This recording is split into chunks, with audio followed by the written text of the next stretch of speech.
Tinchlikmi aka? Chaqirgan ekansiz? Sen nima? Pulga qiynalib yuribsanmi? Tushunmadim aka. Nima deganingiz bu? Nimaga otamdan telefon qilib pul so'raysan?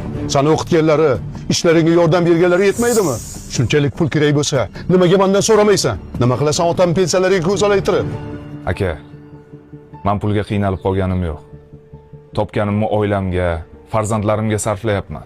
Xuddi dadam bir paytlari bizga sarflaganlaridek.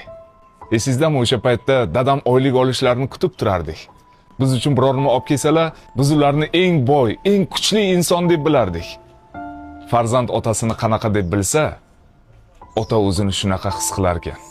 Buni endi ota bo'lib tushunyapman. Ota farzandidan kelgan narsani asrab, noqulay bo'lib ishlatar ekan. Dadamdan pul so'rayotganim pulsiz qolganim uchun emas. Dadam hali ham biz uchun qudratli ekanliklarini his qilishlari uchun aka. Assalomu alaykum dada. Hamma gaplaringni eshitdim o'g'lim. Ulg'ayganingdan xursandman.